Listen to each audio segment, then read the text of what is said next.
Hello guys, आपका स्वागत है मेरे यूट्यूब चैनल एजुकेशन अड्डा पर। और मेरा नाम है हर्ष मिश्रा और आज आपके लिए लेके आया हूँ एक बेहतरीन टॉपिक। इसका मैंने एक पार्ट आपको पहले करवा चुका हूँ जिसका नाम है acid catalysis hydration of alkene. इसका मैंने पहले से ही एक लेक्चर कर रखा है, इससे पहली वाली आपको मिल जाएगा। और अब क्या देखते हैं, हम इसके दो और टॉपिक के बारे में बात करेंगे। उसके बाद हम इन तीनों जो टॉपिक होंगे, जो तीन टॉपिक जो हो जाएंगे, उसका हम क्या करेंगे, रिवाइज करेंगे जिससे आप अच्छे से समझ पाए। तो वो दो टॉपिक आज क्या है वो मैं अब व्हाइट बोर्ड पे आपको बता देता हूँ। ठीक है, तो चलते हैं फिर। क्या है वो दो टॉपिक? सबसे पहले हमने जो करवा चुके हैं, हमने जो पहले वाला एक करवा दिया है टॉपिक, उसके अंदर क्या करवा चुके हैं वो हो गया है एसिड कैटालाइसिस हाइड्रेशन। ये मैं आपको बता चुका हूँ, इससे पहले वाली वीडियो में आपको मैंने इसके बारे में बता दिया है। अब जो मैं दूसरा स्टार्ट करने वाला हूँ वो क्या होता है, वो है हाइड्रोबोरेशन।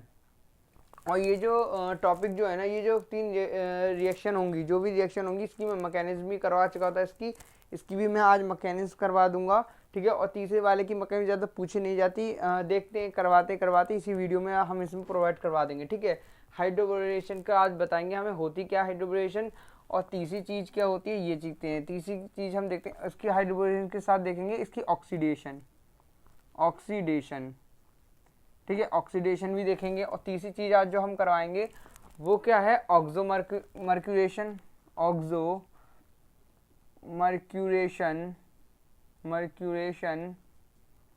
और क्या पढ़ाएंगे, डाईमर्क्यूरेशन। आज हम ये जो तीन टॉपिक हैं, इस तीन टॉपिक में इससे पहली वाली वीडियो में मैं ये कवर कर चुका हूँ। अब जो दो टॉपिक है इनको मैं इसी वीडियो में कवर करना चाहूँगा, और कल जो होगी आपको प्रोवाइड कर दी जाएगी इसकी रिवीजन में आपको प्योर पे बता दी जाएगी कि हुआ क्या था। इन तीनों को डिफरेंट पता लगवा देंगे। तो चलते हैं, क्या होता है हाइड्रोबोरेशन, क्या होता है। अगर ठीक है तो करते हैं हाइड्रोबोरेशन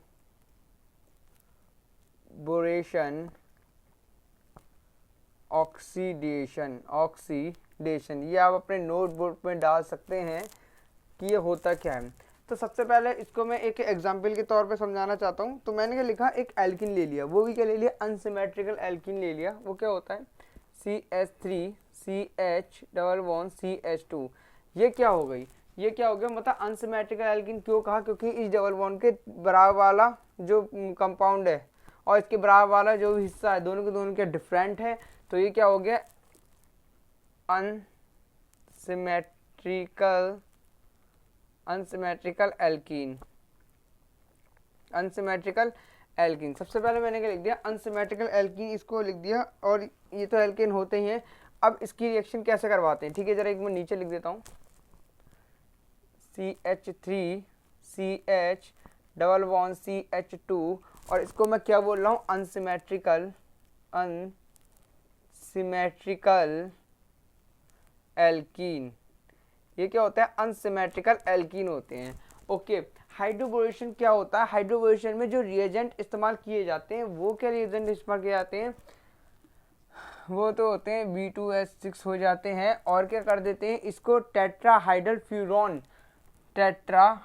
फ्यूरॉन को मैंने क्या कर दिया, इसे शॉर्ट फॉर्म में लिख दिया। और किसकी ज़रूरत होती है इसके अंदर, हाँ, इसमें पर होती है H2O2 की ज़रूरत हो जाती है। और क्या होती है, बेस OH- की क्या होती है, रिएजेंट होते हैं ये। इसके द्वारा हम इसको क्या नाम है, ईजी तरीके से सेटिस्फाई कर सकते हैं। ओके, तो चलते हैं फिर। तो रिएजेंट लगा देते हैं, यहाँ पे रिएजेंट लगा देता हूँ मैं। रिएजेंट क्या है, B2H6 और क्या टेट्राहाइड्रोफ्लोरोन, और क्या दिखता है H2O2, और क्या दिखता है OH। जब भी ये कोई रिएजेंट दिख जाए और आपको क्या दिख जाए, अनसिमेट्रिकल एल्कीन दिख जाए, तो हमें क्या पता चल गया, ये हाइड्रोबोरेशन का आपका मेथड अप्लाई हो रहा है। और हाइड्रोबोरेशन क्या कहता है, ये क्या होता है, इससे पहले वाला टॉपिक क्या था, एसिड कैटालाइसिस हाइड्रेशन। उसके अंदर क्या था, हम डायरेक्टली क्या जोड़ रहे थे, उसके अंदर जो डायरेक्ट जोड़ लेते, हम जोड़ लेते H2O, मतलब HOH को हम क्या कर रहे थे, डायरेक्ट जोड़ लेते, मतलब रिडक्शन के रूप में HOH को हम क्या कर रहे थे, जोड़ लेते। अब इसके अंदर क्या जोड़ रहे थे, B2H6 टेट्राहाइड्रोफ्लोरोन। ये क्या होता है, इसे ये तो डायरेक्टली हो जाता है, ये नहीं होता डायरेक्टली। ओके, और उसके अंदर ये तो चीज़ पता चल गई है। ओके, अब क्या होता है उसके अंदर किस चीज़ का, मार्कोनिकॉफ रूल का अप्लाई हो सकता था। वहाँ पे क्या होता है, मार्कोनिकॉफ रूल, मार्कोनिक रूल क्या हो रहा था वहाँ पे अप्लाई हो रहा था, पर वहाँ पे क्या हो रहा था, ठीक है। और इधर क्या होगा, ऑक्सोमर्कुलेशन में क्या होगा, एंटी मार्कोनिक रूल क्या होगा, अप्लाई होगा। एंटी मार्कोनिक रूल सेम उसका मार्कोनिक रूल का क्या होता है, अपोजिट होता है। मार्कोनिक ऑफ रूल कहता है कि इन दोनों में से हाइड्रोजन H जो जाएगा, H वहाँ जाएगा डबल बॉन्डी कार्बन, डबल बॉन्ड के उस कार्बन पे जाके जुड़ेगा जहाँ पर हाइड्रोजन की संख्या ज़्यादा होगी, ठीक है। वो होती है मार्कोनिक ऑफ रूल, वहाँ पे जाके जुड़ता है H, और OH कहाँ जुड़ता है, जहाँ पे हाइड्रोजन की संख्या कम होगी। अब एंटी मार्कोनिक ऑफ रूल कहता है कि जो H है, जो हाइड्रोजन है, वो उस जगह जाके डबल बॉन्ड को उस कार्बन पे आके जुड़ेगा जहाँ पे हाइड्रोजन की संख्या क्या है, कम है। ये तो उसका होता है डायरेक्टली तरीका। तो क्या बन जाता है, CH3 CH, यहाँ लगा दिया H, क्यों, एंटी मार्कोनिक ऑफ रूल लगा दिया, और ये CH2 और ये लगा दिया OH, ठीक है।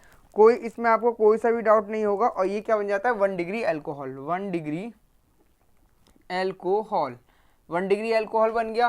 और अप्लाई किस चीज़ को किया गया, लिख देता हूँ यहाँ पे, लिख देते हैं एंटी, अरे ये क्या हुआ भैया, एंटी मार्कोनिकॉफ रूल अप्लाई, ठीक है। अप्लाई, एंटी मार्कोनिकॉफ रूल क्या हो गया, यहाँ पे अप्लाई हो गया, और कुछ नहीं है इसके अंदर, बहुत इजी है ये। ऑक्सोमर्कुलेशन और डाईऑक्सोमर्कुलेशन भी मैं बहुत इजी तरीके से समझाऊंगा, ये चीज़ आपको समझ में आ चुकी है। इसके बाद हम चलते हैं इसकी मैकेनिक्स की ओर। मैकेनिक्स क्या कहती है इसकी, तो ये भी करवा देते हैं, मैकेनिज्म। अब क्या होता है, ये मेन जो टॉपिक है ना, ये आपकी क्लास 12th में पूछा गया है। क्लास 12th में ना ये तीन जो चीज़ें, इनके ज़्यादा क्वेश्चन ज़्यादा पूछे जाते हैं बोर्ड एग्जाम में, चाहे वो CBSE हो या UP हो या SCIC हो, मतलब आर बोर्ड में बहुत पूछा जाता है इसके बारे में, ठीक है। मैकेनिज्म क्या कहती है, मैकेनिज्म हम सबसे पहले क्या करते हैं, ये ले लेते हैं, अनसिमेट्रिकल एल्केन से ही पकड़ते हैं। तो अनसिमेट्रिकल एल्केन क्या होता है, अरे ये क्या हो गया, ऐसे अचानक से क्या हो गया, चलिए कोई नहीं, चलाते हैं। CH3 CH double bond CH2, ये ले लिया, क्या मैंने ले लिया, अनसिमेट्रिकल एल्केन को मैंने यहाँ पे ले लिया। अब क्या होता है, जब मैंने अनसिमेट्रिकल एल्केन लिया और क्या हाइड्रोबोरेशन है, तो हमें किसकी उपस्थिति में किए जाएगा, सबसे पहले क्या, B2S6 की उपस्थिति में हम इसके क्या कर रहे हैं, रिडक्शन किया जाता है। रिएक्शन करवा दी B2S6 की उपस्थिति में। इसके बाद क्या होगा, B2S6 लिख सकता हूँ। अगर मैंने एक काम करा, चलिए ठीक है, B2S6 लिख दिया, कोई बात नहीं, अच्छी तरीके से। अगर मैंने इसको क्या करा, ये तो मैंने B2 कर दिया, मतलब इस चीज़ को डबल करके लिख दिया है, मतलब B2S6। अच्छा, एक तरीके से समझाता हूँ और हल्का सा, ठीक है। सबसे पहले क्या होता है, ये आ गया, क्या नाम है, B2S6 लिख दिया। सबसे फर्स्ट स्टेप में क्या हो गया, मैंने थोड़ा बेसिक समझा देना है। ये हो गया B2, तो मैंने क्या कर सकता हूँ इसे, BH3, इसको ऐसे लिख सकता हूँ। ओके, बिल्कुल लिख सकता हूँ, कोई भी इसमें बात गलत नहीं है, क्यों। और ये क्या होगा, ये ज़्यादा देर के लिए स्टेबल नहीं हो पाता, ये जो होता है, जो कंपाउंड बना है वो ज़्यादा देर के लिए स्टेबल नहीं हो पाता है। और इसके अंदर क्या होता है, रीअरेंजमेंट नहीं होता है। इसके अंदर क्या होता है, रीअरेंजमेंट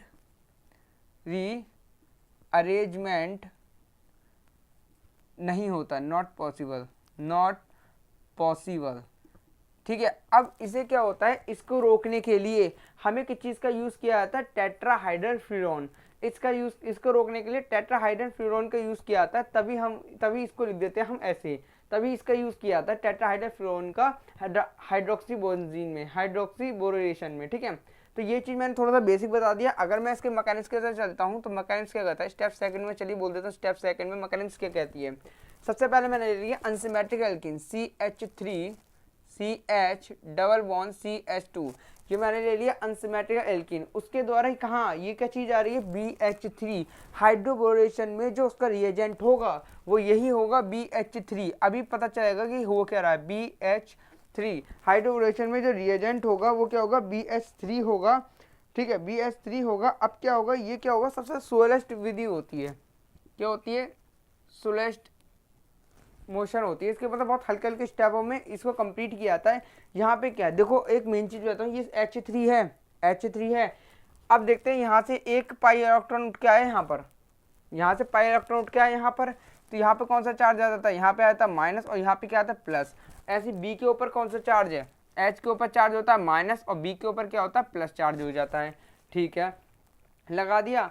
अब क्या होगा, ये BH3 है, इस BH3 में से एक H उठ के कहाँ जाएगा, एंटी मार्कोनिकोव के रूल के अकॉर्डिंग, एंटी मार्कोनिकोव के अकॉर्डिंग इस BH3 में से एक H उठ के जाएगा जहाँ पे हाइड्रोजन क्या हुआ कम होगा। यहाँ CH पे कम है तो क्या लिख देते हैं CH3 CH और एक H जाके यहाँ जुड़ जाता है। अब यहाँ पे तो ये जो बॉन्ड है ना, ये जो मैं डॉट डॉट लगाने वाला हूँ ना, CH2 है गया, तो यहाँ CH2 यहाँ लिख दिया।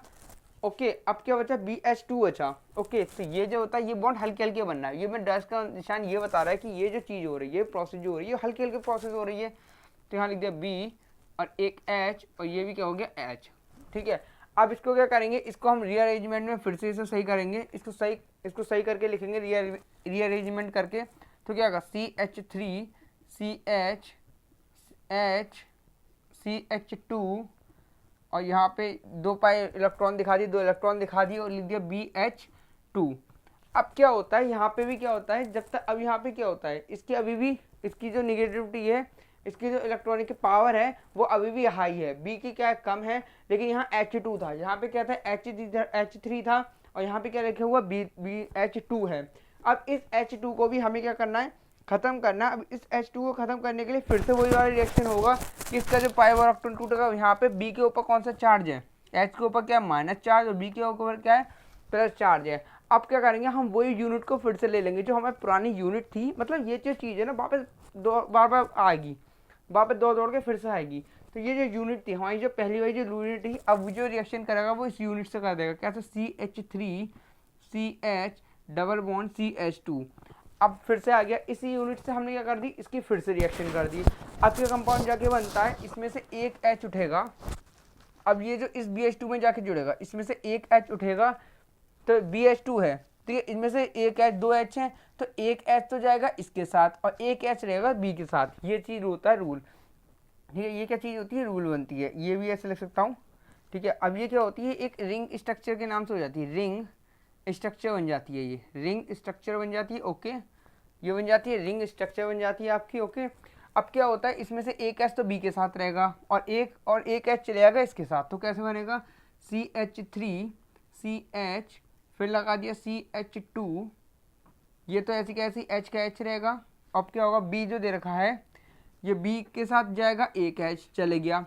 अब जो इसका एक H है वो जाएगा इस पूरे कंपाउंड के साथ, तो यहाँ से जाएगा कैसे CH3 CH2 CH2, ये बन गया।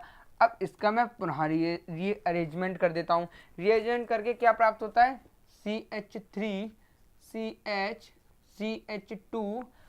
CH2 और ये एक H तो ऐसी क्या लटका हुआ ही है। अब क्या होता है, ये चीज़ चले जाती है ऊपर। ओके, ये चीज़ क्या चले जाती है, ऊपर चले जाती है, तो क्या पड़ेगा CH3 या CH2 कुछ भी लिख सकता हूँ, CH2 CH3। अब जो क्या बचा हमारे पास ये क्या चीज़ बची है, B बचा हुआ है। अब ये कहाँ पे जाके जुड़ेगा, ये हमारे उसी जगह जाके जुड़ेगा। एक काम करते हैं, ये भी बीच ना यहीं जोड़ देते हैं, इस B को भी, ये जो B दिख रहा है इसे भी हम यहीं जोड़ देते हैं। तो क्या होता है, ये B के ऊपर ये दे रखा ना, एक काम करते हैं यहीं पे जोड़ देते हैं, चलिए यहीं जोड़ देते हैं, इस B को भी यहीं जोड़ दिया जाता है। तो कैसे जुड़ेगा, ये इसे क्यों होता है बार बार, ये लिख दिया B लिख दिया फिर H लिख दिया, ये B और H आ गया, ये पूरा कंपाउंड ऊपर आ जाता है। तो क्या मतलब CH3 CH2 और लगा दिया CH2। अब एक चीज़ देखते हैं हम, इसको फिर से सही करेंगे, ये पूरा ये चीज़ देखते हैं और क्या देखते हैं, ये चीज़ देखते हैं, दोनों की दोनों क्या चीज़ दे रखी है, सेम दे रखी है। तो इसको आगे वाले प्रोसेस में क्या कर दिया, इन दोनों को मैंने ऐसे लिख दिया, एक ब्रैकेट के अंदर लिख दिया CH3 CH2 और यहाँ क्या लगा दिया ट्वाइस और बचता है BH। अभी भी हमारे पास क्या बचता है, एक हाइड्रोजन बचता है। अब हमें इसे भी खत्म करना है, तभी हमारा क्या होगा, ये जो पूरा प्रोसेस होगा ना, ये तभी पूरा हो जाएगा हमारा प्रोसेस। ओके, तो इस प्रोसेस को खत्म करने के लिए फिर से हम क्या लेते हैं, जो हमने ये यूनिट ली थी, हम इस यूनिट को फिर से ले लेते हैं। यहाँ पे इस यूनिट को फिर से ले लेता हूँ, क्या होता है CH3 CH double bond CH2, वही वाला प्रोसेस। इसमें से BH है, क्या दे रखा है, BH दे रखा है। अब इसके पास एक ही हाइड्रोजन है, वो हाइड्रोजन जाके इस यूनिट पे जाके जुड़ जाएगा, इस यूनिट पे जाके जुड़ जाएगा। तो क्या बन जाएगा CH3 CH2 का होल ट्वाइस, और बी पे जाके क्या जुड़ जाता है, ये पूरी की पूरी यूनिट जाके चिपक जाती है। ये मैं पूरा खोल के बता रहा हूँ वरना ये ज़्यादा स्टेप नहीं है। CH डबल बॉन्ड CH2, ठीक है। और यहाँ पे एक बार देखते हैं, देखिए अब यहाँ पे जो एक एच जुड़ा है ना, अरे क्या हुआ, CH2, ठीक है, हो गया। CH2 CH2 CH3 CH2 और CH2 आ गया। ओके, अब क्या होता है ये चीज़ देखते हैं। अब ये देखो ये चीज़ बराबर आ गई, ये भी चीज़ एक है, तो इसको जो रीअरेंजमेंट करके लिखता हूँ तो कैसे लिखा जाएगा, लिखा जाएगा CH3 CH2 का होल थ्राइस और लिख दिया B। यहाँ पे जाके आपकी मैकेनिज्म हो जाती है, यहीं पे ख़त्म हो जाती है, मैकेनिज्म से ख़त्म हो जाती है। और ये क्या चीज़ दे रखी है, ये एक एल्किल समूह दे रखा है, तो यहाँ पे क्या लिख सकता हूँ, और इसे क्या लिख सकता हूँ, R3B। इस पूरी स्ट्रक्चर को क्या लिख सकते हैं, R3B। यहाँ पे तो हमें कहाँ तक प्रूव कर लिया हमने, ये चीज़ प्राप्त कर लिया हमने, हाइड्रोबोरेशन से रिएक्ट करके हमने यहाँ तक तो प्राप्त कर लिया है। ओके, अब चलते हैं हम इसकी ऑक्सीडेशन की ओर। ऑक्सीडेशन की ओर देखने के लिए एक मैं जरा मैं कैमरा देख लेता हूँ, हाँ सही है, ठीक है, चलते हैं। अब क्या होता है, ऑक्सीडेशन की ओर चलते हैं। यहाँ तक हमने काम खत्म किसका हो गया, हमारा हाइड्रोबोरेशन का होता है, ऑक्सीडेशन का यहाँ से काम शुरू होता है, तभी जाके हमें ये पूरा कंपाउंड प्राप्त हो जाएगा, तभी हमें सेटिस्फाई हो जाएगी। और फिर मैं इसको दोहरा दूंगा कि हुआ क्या इसके अंदर। ओके, तो अब देखते हैं ऑक्सीडेशन के लिए क्या होगा। ऑक्सीडेशन के लिए यूज होगा वो होगा H2O2 यूज होगा, प्रोडक्ट क्या होगा, H2O2 क्या होगा, प्रोडक्ट हमारा यूज होगा। या इसे क्या लिख सकता हूँ मैं, OH क्या होगा, इस प्रोडक्ट को मैं लिख सकता हूँ। अब एक काम करते हैं, यहाँ पे क्या एल्किल समूह के पास क्या देखा, 3 दे रखे हैं, 3 है इसकी वैलेंसी, तो हम भी क्या करेंगे, इसकी 3 से मल्टीप्लाई कर देंगे। ओके, 3 से क्या कर देंगे, मल्टीप्लाई कर देंगे। अब क्या होगा, 3 से मल्टीप्लाई तो हो गया। अब इसके ऑक्सीडेशन जोड़ने के लिए जब मैंने 3 से मल्टीप्लाई करा तो क्या होगा, एक जो होगा कंपाउंड क्या बन के आएगा यहाँ पे, CH3 CH2, हाँ ठीक है, हो जाएगा। तो क्या बनेगा, CH3 CH2 OH। ओके, अभी पता लगेगा ये हुआ क्या है, और क्या बना, B। अब इसके अंदर लॉस क्या चीज़ होगी, ये चीज़ देखते हैं। ये तो चीज़ बनती है कंपाउंड, अब इसमें लॉस क्या होता है। लॉस होने के लिए ये चीज़ देखते हैं, यहाँ पे क्या दे रखा है, 3 R3 दे रखे थे, ठीक है, दे रखे थे। ओके, बहुत अच्छी बात है, R3 दे रखे थे। B तो B थे, B का B ऐसे ही लिख दिया है यहाँ पे मैंने। यहाँ पे क्या था, ये 3 आ जाएगा यहाँ पे। ओके, 3 आ जाएगा इधर की साइड। और क्या देखते हैं, CH3 CH2 आ गया, इसको R कहते हैं पूरे प्रोडक्ट को, R लिख दिया, R भी 3 हो गए हैं। OH दे रखा है, OH भी दे रखा है। अब यहाँ पे एक 3 OH और रह गए हैं, 3 OH और रह गए हैं, ठीक है, 3 OH और रह गए हैं। और क्या रह गया है, यहाँ क्या रह गया, 3 OH एक तो रह गए हैं। और इस जगह पे क्या दिख रहा है, कुछ चीज़ें और छूट रहा होगा, देखो सही से। यहाँ क्या बचा, H3BO3, देखो कैसे, 3 H तो बचे ये, तो H3, एक अकेला B बच रहा है ये, क्योंकि एक काम करते हैं, B को भी निकाल देते, क्योंकि हमें क्या निकालना था, हमें तो प्रूफ करना था। देखिए ये चीज़ प्रूफ करनी थी, B भी निकाल दिया, B भी निकाल दिया मैंने। अब एक O3 और निकल गया यहाँ से, O3 यहाँ से निकल गया, H3 यहाँ से निकल गया, B वहाँ से निकल गया, ये आपकी पूरी हो जाती है स्ट्रक्चर को। या हम इस स्ट्रक्चर को ऐसे ही लिख सकते हैं, CH3 CH CH2OH का होल थ्राइस। अब आपकी ये क्या हो जाती है पूरी, यहाँ पे आपकी क्या हो जाती है, मैकेनिज्म को पूरी सेटिस्फाई किया जाता है। इसको मैं फिर से रिवीजन करवा देता हूँ, हुआ क्या इसके अंदर। बहुत इजी है, कोई घबराने वाली बात नहीं है कि कुछ भी हो, ठीक है। सबसे पहले क्या होता है, हाइड्रोजन ऑक्सीडेशन में होता क्या है, हम क्या लेते हैं, एक अनसिमेट्रिकल एल्कीन लेते हैं। अनसिमेट्रिकल एल्कीन में क्या होता है, B2S6 और टर्सरी हाइड्रोफ्यूरॉन को लेते हैं, और H2O2 क्यों लेते हैं, ऑक्सीडेशन के लिए लेते हैं। और OH क्या हो गया, इसका बेस हो गया। इन सबसे जब भी हम इन रिएजेंट्सों से रिएक्शन करवाते हैं तो हमें ये कंपाउंड प्राप्त होता है। ये कंपाउंड कैसे प्राप्त होता है, एंटी मार्कोनिक रूल को अप्लाई करके ये चीज़ हमें क्या होता है, प्राप्त हो जाता है, 1 डिग्री अल्कोहल बन जाता है। अब हम इसकी मैकेनिज्म की बात करेंगे। मैकेनिज्म को हम ये देखेंगे, एंटी मार्कोनिकॉफ रूल यहाँ पे सेटिस्फाई किस तरीके से हुआ है। सबसे पहले देखते हैं स्टेप फर्स्ट में B2S6। ये जो B2S6 है ये किस लिए, हाइड्रोबोरेशन के लिए यूज़ कर रहा हूँ मैं, हाइड्रोबोरेशन के B2S6। इसमें से ये कर दिया, 2 BH3 निकाल दिए, कोई बात नहीं, कोई भी गलत नहीं है। रीअरेंजमेंट किया कराए तो ये क्या होता है, रीअरेंजमेंट नॉट पॉसिबल। और जहाँ भी रीअरेंजमेंट पॉसिबल ना हो, एक बार तो ऐसे करते हैं, हो गया। इसके बाद आता है स्टेप सेकंड। स्टेप सेकंड क्या करता है, हम फिर से लेते हैं अनसिमेट्रिक एल्कीन पकड़ते हैं। अनसिमेट्रिक एल्कीन पकड़ा और क्या हाइड्रोबोरेशन का होता है BH3, BH3 ले लिया, B के ऊपर क्या होता है पॉजिटिव चार्ज, H3 के ऊपर होता है निगेटिव चार्ज। ऐसे ही यहाँ से पाई इलेक्ट्रॉन उठ के आया इस पे, तो यहाँ पे निगेटिव चार्ज, यहाँ पे क्या हो गया पॉजिटिव चार्ज हो गया। और ये क्या होता है RDS रिएक्शन होती है। ये कौन सी रिएक्शन होती है RDS, अरे ये क्यों नहीं चढ़ता पता नहीं कैसा है RDS। ये क्या होती है RDS रिएक्शन होती है और ये स्लोएस्ट रिएक्शन होती है। क्या होती है स्लो रिएक्शन होती है। तो यहाँ पे क्या होता है इसमें BH3 है, BH3 में से एक H उठ के जाता है मार्कोनी रूल के अकॉर्डिंग। अभी हम प्रूव कर रहे हैं, ये मैंने थोड़ा सा बताने के लिए, एक H उठ के जाता है प्लस के पास। क्यों यहाँ दे रखा है BH3 दे रखा है, ठीक है। इसको सही करने के लिए क्या लिख दिया मैंने BH2 लिख दिया और एक क्या कर दिया मैंने H माइनस। एक H माइनस क्या निकलता है बाहर निकल जाए। ये क्या चीज, ये कैसे निकलता है same to same acid catalytic hydration में मैंने आपको खोल के बताया हुआ था ये H माइनस कैसे निकलता है।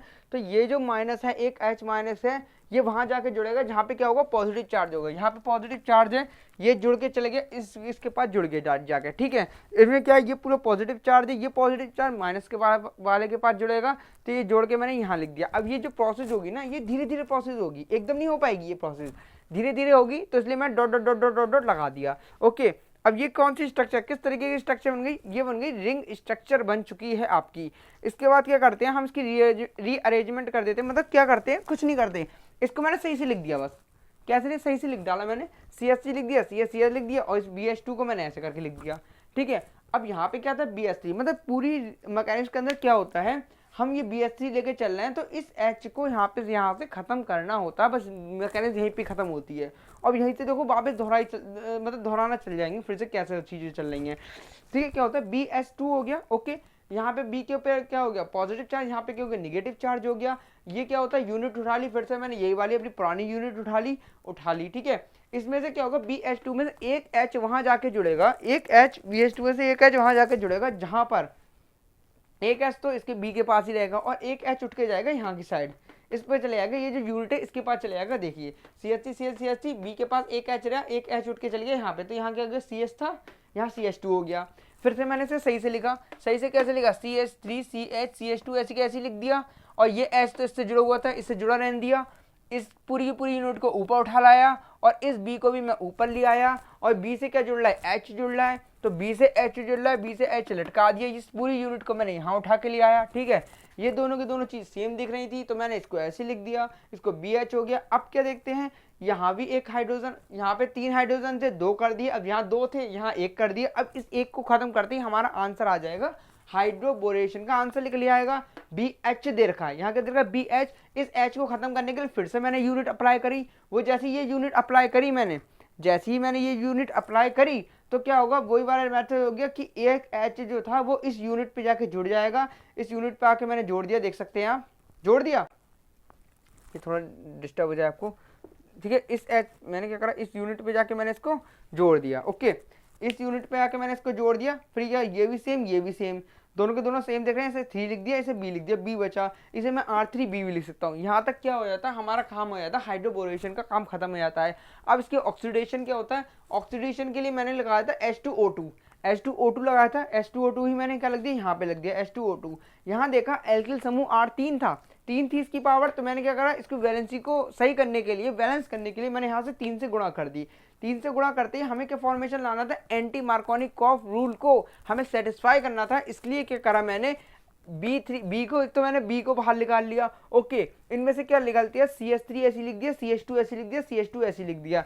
यहाँ पे क्या लाना था, इस जगह क्या लाना था CH3 CH2 तो सही आ गया, इस CH2 के OH लाना था, तभी जाके हमारा एंटी मार्कोनिक रूल सेटिस्फाई हो जाता। तो मैंने क्या करा एक OH, ये 3 OH थे, इनमें से एक OH लाके मैंने यहाँ रख दिया, ठीक है। लेकिन वैलेंसी क्या लगा दी बाहर, 3 लगा दी, इसका मतलब 3 OH ले लिए, जबकि यहाँ पे क्या थे 6 थे, मतलब 3 की पावर थी, मतलब ये देखो 6 OH हो गए, 3 ये 6 हो गए, 3 उठा लिए। अब बचे कितने 3 OH बचे, वो 3 OH में से मैंने देखो 3 H ये निकाल लिए, 3 O निकाल दिए और सेटिस्फाई करके आपका आंसर निकल जाता है। यहाँ पे आपकी क्या हो जाती है, इसकी मैकेनिज्म पूरी हो जाती है हाइड्रोबोरेशन की। इसकी आप छाप लीजिए, उतार लीजिए, ओके। और कुछ डाउट हो तो फिर मैं बता देता हूँ आगे, ठीक है भैया। तो कर लिया होगा, स्क्रीनशॉट तो ले लिया होगा, ठीक है, तो चलते हैं फिर इसको मिटान के चलते हैं, ये तो आपका कंप्लीट हो जाता है। अब चलते हैं ऑक्सीमर्क्यूरेशन और डाईमर्क्यूरेशन होता क्या है, इसकी मैं मैकेनिज्म नहीं बताऊंगा, ठीक है, टाइम भी नहीं है, और मैकेनिज्म ज़्यादा पूछी ही नहीं जाती ये मानो, बस इसका डायरेक्ट क्वेश्चन आ जाता है, उसका मैं कुछ बता देता हूँ क्वेश्चन किस तरीके से आते हैं, फिर बस इसको क्लास को एंड करते हैं। ये बस 5-10 मिनट की और रहेगा ये क्लास, चलते हैं फिर, चलिए। और हाँ, अगर प्लीज़ अगर आपको ये अच्छा लग रहा है, अच्छी लग रही है क्लास, आपको अच्छे से समझ में आ रहा है, तो प्लीज़ यार नीचे सब्सक्राइब का बटन नीचे दबा दीजिए, इससे हम भी थोड़ा वो मोटिवेट हो जाते हैं, और कुछ नहीं यार, आपका तो एक बटन हमें प्रोत्साहित कर देता है, और क्या। इसी के साथ मैं बहुत बढ़िया बढ़िया वीडियो लाऊंगा, ये तो इम्पोर्टेंट लेक्चर है आपका, इम्पोर्टेंट लेक्चर, ठीक है। चलते हैं फिर, कहाँ चलते हैं, ऑक्सीमर्क्यूरेशन और डाईमर्क्यूरेशन होता क्या है इसको बताते हैं, ठीक है। तो लिख दें ऑक्सी, अरे ये क्यों नहीं चलता महाराज, ओ महाराज क्या हो गया तुम्हें, चल गया, पता नहीं क्या हो जाता है, ऐसे भी नया लाना पड़ेगा। ऑक्सीमर्क्यूरेशन, अब आता है ऑक्सीमर्क्यूरेशन और क्या डीमर्क्यूरेशन के बारे में मैं आज आपको बताऊंगा। क्या होता है ऑक्सीमर्क्यूरेशन, क्या होता है, 3 चीज़ें बता चुका था मैं, एक बार और रिवाइज कर लेते हैं। एसिड कैटालाइसिस हाइड्रेशन होता क्या है, एसिड कैटालाइसिस हाइड्रेशन में क्या होता है, क्या मार्कोनिकॉफ रूल अप्लाई होता है, और उसके अंदर क्या होता है, रीअरेंजमेंट भी होता है, रीअरेंजमेंट होता है तभी इसकी स्ट्रक्चर क्या होती है, रीअरेंजमेंट तभी इसकी स्ट्रक्चर बड़ी हो जाती है। इसके बाद क्या चलते हैं, हाइड्रोबोरेशन ऑक्सीडेशन, इसके अंदर मैंने आपको बता दी थी, इसके अंदर एंटी मार्कोनिकॉफ रूल अप्लाई होता है, इसके अंदर रीअरेंजमेंट पॉसिबल नहीं होता है, रीअरेंजमेंट क्या होता है, पॉसिबल नहीं होता है, और ये क्या होता है, इनडायरेक्ट एडिशन ऑफ H2O होता है, और ये क्या होता है, डायरेक्ट एडिशन ऑफ H2O होता है, मतलब एसिड कैटालाइसिस। अब ये क्या होता है, इसके भी कुछ होते हैं, तो एक काम करता हूँ, चलिए ठीक है यही कर देते हैं। फर्स्ट चीज याद करने की होती है, ये क्या होती है, इनडायरेक्टली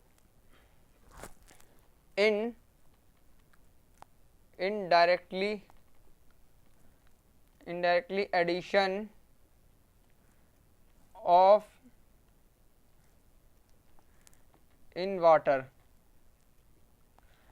में क्या होता है, इस वाटर के अंदर क्या होता है, इनडायरेक्टली एडिशन हो जाता है, ठीक है, इनडायरेक्टली वे में होता है। नंबर 3 चीज जो बात करने के लिए है वो क्या होता है, इसके अंदर Markovnikov rule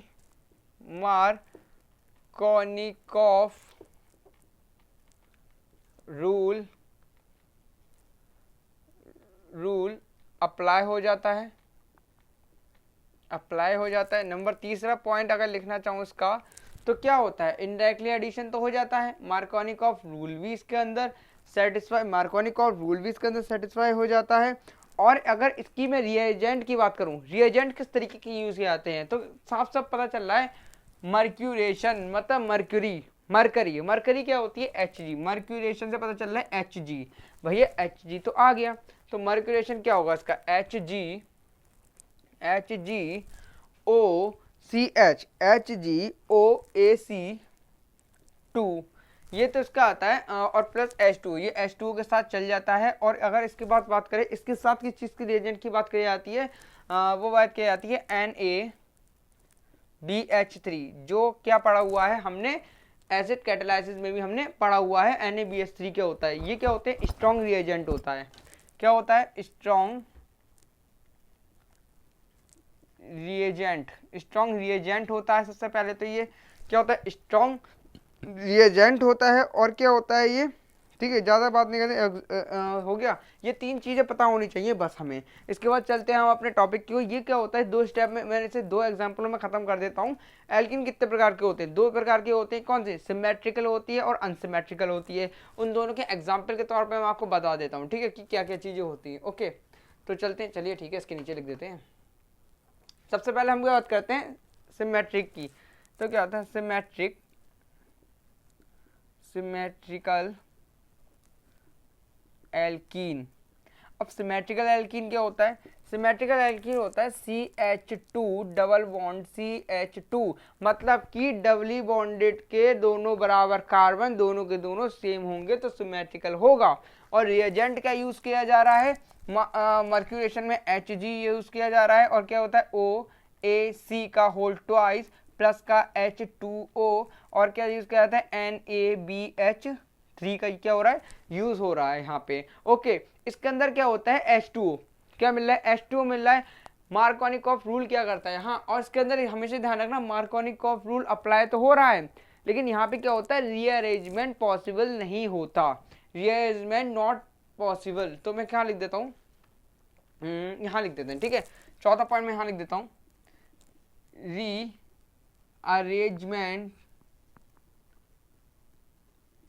is not possible, is not possible. Okay, different क्या है एसिड कैटल एसिड का डिफरेंट क्या है, यहाँ पे क्या होता है रीअरेंजमेंट भी पॉसिबल होता है और मार्कोनिकॉफ रूल भी पॉसिबल होता है। और ऑक्सीमर्कुलेशन में क्या होता है रीअरेंजमेंट नॉट पॉसिबल होता है और क्या एंटी मार्कोनिकॉफ रूल लग जाता है, ठीक है। तो चलते हैं, यहाँ पे ये चीज प्राप्त हो गई है। अब क्या होता है मार्कोनिकॉफ रूल कहता है इसमें से जो OH है ये एक होता है H और एक OH से मिलकर बना है, ये H वहां जाके जुड़ेगा जहां पर क्या होगा हाइड्रोजन की संख्या होगी कम, दोनों जगह सेम है तो कहीं पे भी जोड़ देंगे हम कुछ भी, CH2 CH2 OH और ये क्या जोड़ दिया H जोड़ दिया, ये हो जाता है आपका सिमेट्रिकल एल्केन का उदाहरण और इसका नाम क्या हो जाता है एथेनॉल। एथेनॉल ये क्या होता है एथेनॉल हो जाता है। ओके, एथेनॉल कैसे आया, नंबरिंग वहां से जहां पे सब्स्टिट्यूट पास पड़ेंगे, नंबरिंग यहां से कर ली 1 और 2 क्योंकि यहां से OH पास पड़ रहा है, 2 कार्बन की एथ लिख दी, सिंगल बॉन्ड के लिए एन लगा दिया और OH का सेकेंडरी सब्स्टिट्यूट होता है OL, ये हो गया इसका नाम हो जाता है। ओके, और ये क्या हो जाता है सिमेट्रिकल एल्कीन, ये क्या चीज होती है सिमेट्रिकल एल्कीन हो जाती है। ओके, ये चीज हमें स्ट्रक्चर प्राप्त हो गई। इसके बाद चलते हैं अनसिमेट्रिकल एल्कीन होता क्या है, अनसिमेट्रिकल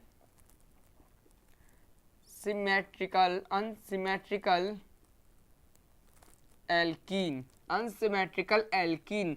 अब अनसिमेट्रिकल एल्कीन क्या होते हैं, इसके एग्जांपल तो मैं कई बार बता चुका हूं, क्या होता है CH3 CH double bond CH2, unsymmetrical alkene यही होता है। और क्या होता है मतलब बहुत आसान है, किस चीज के रिएक्शन करवा दी AHG OAC O2 प्लस का H2O और क्या होता है NaBH3, इनकी उपस्थिति में इसकी हम रिएजेंट करवा देते हैं, रिडक्शन करवा देते हैं, तो वहां जुड़ेगा H जहां पे क्या होंगे हाइड्रोजन ज्यादा, जहां पे होंगे हाइड्रोजन ज्यादा वहां जाके जुड़ेगा H, तो क्या हो जाता है CH3 CH, यहाँ पे हाइड्रोजन कम OH और क्या हो गया CH2 और यहाँ पे क्या हो गया H, तो यही तो हो जाता है आपका नाम, यहीं पे आपका अनसिमेट्रिकल एल्केन भी क्या होता है प्रूव हो जाता है। ओके, अप्लाई क्या होता है लिख देते हैं यहाँ पे, कहीं भी लिख सकते हैं, अप्लाई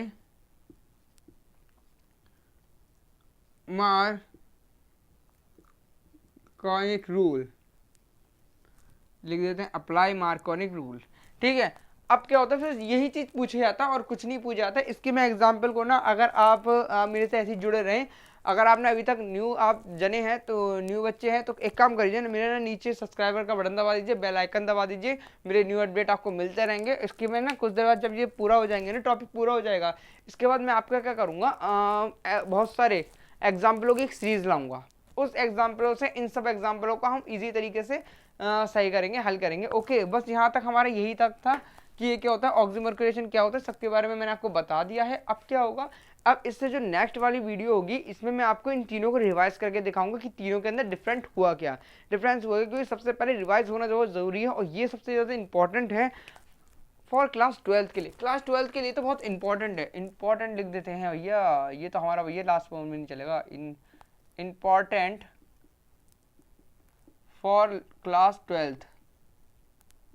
क्लास 12th का तो ये मानो इंपॉर्टेंट है, मैं बता रहा हूँ क्योंकि क्लास 12th से भी बोल रहा हूँ क्योंकि ये कई बार पूछ लिया गया क्लास 12th के अंदर। ओके, तो बस इतना कुछ था। इसके बाद मैं अब आपको अगली वीडियो के साथ मिलता हूँ अपनी, उसके बाद क्या होता है उसमें रिवीजन बताऊंगा, उसके रिवीजन क्या था, ये इंपॉर्टेंट लेक्चर था इसलिए। तो इसी के साथ हम चलते हैं, आपसे कल मिलते हैं।